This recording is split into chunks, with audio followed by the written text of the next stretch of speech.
आप सब मेरे अपने को यथा योग्य प्रणाम। मैं मंच पर से आप सबके नाम अगर लूंगा तो बहुत लंबा समय लगेगा, लेकिन जो मुझे सिखाने वाले, मेरी उंगली पकड़ के चलने वाले, मेरा सिरों मार्गदर्शन करने वाले माननीय भैरवलाल जी पांचाल साहब अगोदिया, उनको मैं सादर प्रणाम करता हूँ। दूसरा, मेरे अपने ताऊ जी कह सकता हूँ या अन्य कोई रिश्ता अगर माने, जिस विधि से माने, हमारे राम जी बाबू जी जिन्होंने हमारा मार्गदर्शन किया। मैं अपने समाज के कार्यों के जामवंत जिनको कहा जाए, हमारे श्रीमान साहब महिदपुर वाले बाबू जी को सादर प्रणाम करता हूँ। मेरे अपने बड़े भाई माननीय अशोक भाई साहब शाहजहाँपुर, बड़े भाई, मतलब मेरे घर में बड़े भाई भी हैं, उनको दिल से मैं बड़े भाई मानता हूँ, भगवान विश्वकर्मा के सामने बोल रहा हूँ, उनको भी मैं सादर प्रणाम करता हूँ। मेरा प्रिय अनुज मुकेश कुमार एवं मेरे सारे अनुज, आप सबको सहर्ष गले लगाकर सादर नमस्कार करता हूँ। साथियों, मैं आज अपनों से अपनी बात हो रही है, इसलिए बात बिल्कुल खुलकर करूंगा और सटीक करूंगा, क्योंकि समाज को धोखा देना सबसे बड़ा पाप है और मैं ये पाप मेरे सिर पर लेकर सावन के महीने में नहीं जाना चाहता। बड़ी गंभीर एवं जरूरी बात है। हम अपनी जिंदगी में सबसे जिसका महत्व मानते हैं वो होते हैं गुरु। बिना गुरु के जीवन में कुछ नहीं होता।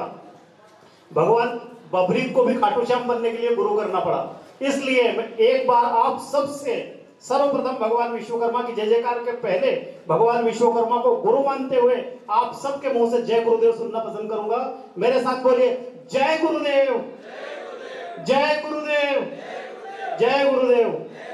भगवान विश्वकर्मा हमारे गुरु हैं, क्योंकि उन्होंने हमें आजीविका चलाना मत सिखाया है। हमारे जीवन का आज तक निर्वाह, हमारे वंश और हमें दुनिया की संपत्ति अगर दी है समाज से, तो भगवान विश्वकर्मा की देन है और मैं उनको अपने गुरु रूप में प्रणाम करता हूँ। भगवान खाटू श्याम को कोटि कोटि नमन करके अपनी बात अपनों के बीच रख रहा हूँ। मेरे द्वारा जाने अनजाने में यदि कोई शब्द गलत निकले तो मैं आप सबसे हृदयस्थ प्रथम क्षमा प्रार्थी हूँ। लेकिन समाज के अंदर होगा, हम हमारी यूनिटी आज की तारीख में 54 लाख परिवार मध्य प्रदेश में रहते हैं, लेकिन सब बंटवारे के आड़ में जी रहे हैं।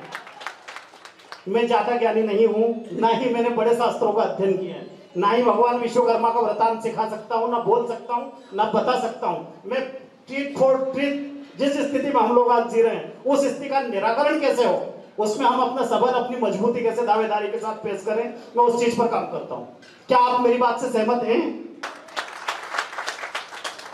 साथियों, भगवान राम थे, हनुमान जी थे, कृष्ण भगवान थे, दुर्योधन था, रावण था। हम उस चीज में अगर चले जाएंगे तो हम भी था में लग जाएंगे। कोई समाज था, पांचाल समाज था, हमें था को हटाने को करके हे करना है कि पांचाल समाज है। मैं इस हे पर काम करने वाला हूं साहब, इसके लिए मैं आप सबसे हृदय से क्षमा चाहता हूं। आज स्थिति ये है, राहुल विश्वकर्मा का मर्डर आष्टा में हो जाता है, बजाज फाइनेंस ऑफिस में उसकी हत्या होती है और 3 दिन तक पुलिस कार्रवाई नहीं होती। अंत में हम किसी संगठन से जुड़े हुए थे, मैं कई संगठनों में हूँ, करीबन आज भी 40 संगठनों में हूँ मैं, अपने समाज के अलावा बाहरी संगठनों में भी। हमने संगठन के माध्यम से, आज अशोक भाई साहब और मुकेश जी मौजूद हैं, भैरवलाल बाबू जी मौजूद हैं, सुजानपुर, काला पीपल, शाहजहाँपुर, अकोदिया और आष्टा के प्रयास से उन लोगों पर धारा केस बना है, वरना उन लोग आज हमारे समाज में हमारा हर आदमी अकेला खड़ा है। हम इस अकेले का तोड़ कैसे करें कि 1 से 1000 हाथ बन जाए। मेरा प्रयास अकेले हाथ को 1000 हाथ में तब्दील कर देने का है। इसके लिए मैं मेहनत कर रहा हूँ। मेहनत, अपनी लगन, अपनी ईमानदारी और अपने सत्यता के बल पर जीता हूँ साहब, और सच्चाई की बात कर रहा हूँ। सच्चाई ये है, आज भी अगर हम एक नहीं हुए, हमारे आखिरी तबके में बैठे हुए व्यक्ति को अगर हमने नहीं पहचाना, तो एक दिन हमें फूट फूट कर रोना पड़ेगा। कोई सरकार, कोई पार्टी, कोई सहयोगी आपका हाथ पकड़ने नहीं आएगा। बात सही लगी सर आपको?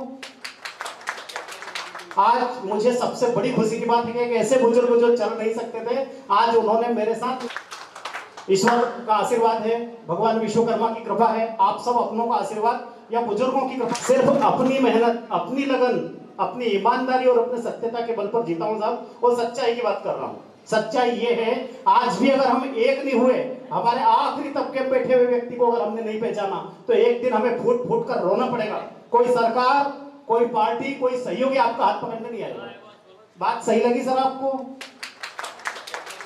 आज मुझे सबसे बड़ी खुशी की बात है कि ऐसे बुजुर्ग जो चल नहीं सकते थे, आज उन्होंने मेरे साथ मेरे अपने साथियों का सम्मान किया। मैं गौरवान्वित हूं और मैं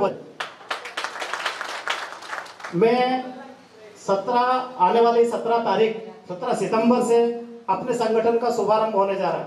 राष्ट्रीय कार्यकारिणी की घोषणा होगी। घोषणा के साथ जो लोग संगठन से स्वेच्छा से जुड़ना चाहें, मुझे पूरे तन से जो सेवा दे सके, जो चुनिंदा लोग हो, 10 लाख लोगों की भीड़ नहीं चाहिए, 100 लोग चाहिए, 100 ऐसे चाहिए जो समाज के लिए कुछ भी करने को सक्षम हो। मैं 10 लाख लोगों की भीड़ इकट्ठी करूंगा, माला फूल हार पहनाकर अपने घर चला जाऊंगा और कल से वो परेशानी बुलाएं, मैं फोन बंद कर लूंगा, फोन नहीं उठाऊंगा, ध्यान नहीं दूंगा, तो संगठन बनाने का मतलब क्या है? मुझे ऐसे चुनिंदा लोग चाहिए जो आधी रात को भी एक पर मुसीबत आने पर तत्काल खड़े हो जाएं। सर्व विश्वकर्मा समाज के कई अध्यक्षों से मेरी बात भी हुई है, सब लोग आज अपने साथ कंधे से कंधा मिलाकर खड़े होने को तैयार हैं, सक्षम लोग तैयार हैं, लेकिन मुझे ऐसे लोगों की जरूरत है जो आज सबके पीछे खड़े, उनकी तरफ कोई नहीं देख रहा है। मेरे समाज में से 70% लोग हैं। अभी चक्रावदा वाले भाई साहब ने संबंध के बारे में बताया, तो मैं 2 समाज बता सकता हूँ, सौराष्ट्री समाज और मालवी समाज। उनके जब संबंध होते हैं तो कम उम्र में बेटियों की शादी कर देते हैं। क्यों कर देते हैं कि ससुराल पक्ष का जिम्मेदारी लेता है कि हम बेटी को पढ़ाएंगे, लिखाएंगे और जरूरत लगी तो इसको नौकरी भी लगाएंगे, क्योंकि उनके पास आरक्षण होता है। बताइए साहब, हमारे समाज में पहले से यूनिटी नहीं बनी तो हम इस कदम पर कैसे चलें? आप बताएं। 24 घंटे में इतने बड़े समाज का बदलाव करना मुश्किल है। कई लोगों को 24 साल लग गए, बल्कि 34 साल लग गए, फिर भी बदलाव नहीं हुआ। मैं आपसे आपकी जिंदगी के 34 महीने मांगता हूं, मैं वचन देता हूं 35वें महीने में आप खुद गौरवान्वित करोगे कि हम एक ऐसे संगठन से जुड़े हैं जो सब कुछ करने में समर्थ है।